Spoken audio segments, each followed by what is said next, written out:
حضرت مجدد الفسانی رحمۃ اللہ علیہ نے لکھا ہے کہ جو کسی صاحب نسبت کی خدمت میں جائے اور اس کے سر پر گناہوں کے پہاڑ ہوں تو اس اللہ والے کی نسبت اور تعلق مع اللہ کا نور گناہ کے پہاڑوں کو اڑا دے گا۔ سارے اندھیرے چھٹ جائیں گے، لیکن عام لوگ صحبت کو سمجھتے ہی نہیں کہ یہ کیا چیز ہے۔ نبی کی صحبت ہی سے صحابی بنے۔ اگر صحابہ لاکھ تبلیغ کے چلے لگا لیتے، لاکھ مجلسوں میں پڑھتے، لیکن اگر صحبت رسول نہ پاتے تو صحابی نہیں ہو سکتے تھے۔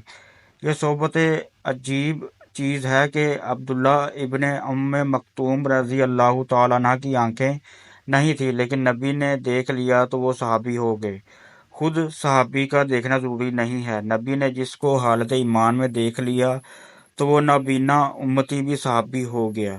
یہ قیمت ہے نظر کی۔ امام ابو حنیفہ اور امام بخاری جیسے عظیم شخصیتیں جو نظر نبوت کو نہیں پا سکی، اس لیے صحابی نہیں ہیں، اور ایک ادنا سے ادنا صحابی کے برابر بھی نہیں ہے۔ اب بتلاؤ نظر کے لیے اور کیا دلیل چاہیے؟ اور ایک اونٹ چرانے والا دیہاتی جو ایک حرف نہیں جانتا، ایک نظر نبوت کی پا گیا، صحابی ہو گیا۔ اب اس کی کوئی نہیں پا سکتا، نہ امام بخاری نہ امام ابو حنیفہ رحمۃ اللہ۔ ایک شخص نے اس کی بہت عمدہ مثال دی کہ جسے 10,000 ملین پاور کا باپ کا کوئی دیکھ لے تو اس کی رگ رگ میں روشنی گھس جائے گی، اور اس کے بعد ساری دنیا کے بلب جو اس درجے کے نہیں ہیں، ان کو کتنا ہی دیکھے، ان سے وہ روشنی نہیں مل سکتی جو 10,000 ملین پاور کے بلب میں تھی۔ سیدنا انبیاء صلی اللہ علیہ وآلہ وسلم کا نور نبوت بے مثال تھا۔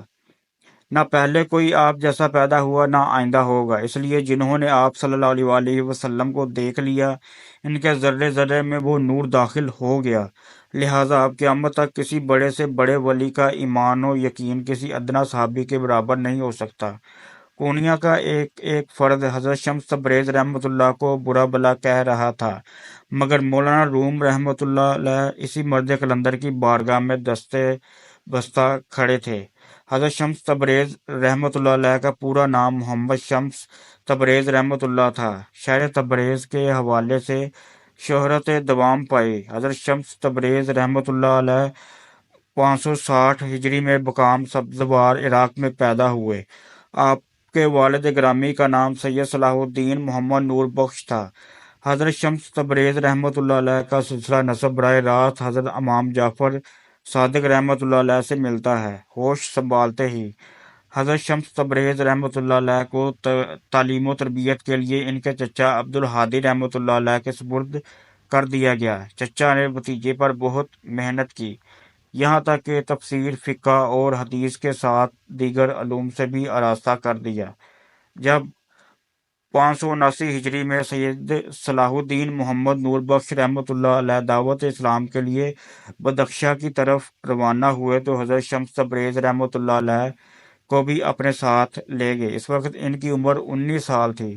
بدخشاں میں ہزاروں لوگوں کو حق کی تعلیم دی، پھر سبت کو چک کی طرف گئے اور سینکڑوں انسانوں کو دین اسلام میں داخل کیا۔ پھر یہاں سے باپ اور بیٹے نے کشمیر کا رخ کیا۔ اس وقت یہاں کے لوگ سورج کی پرستش کرتے تھے۔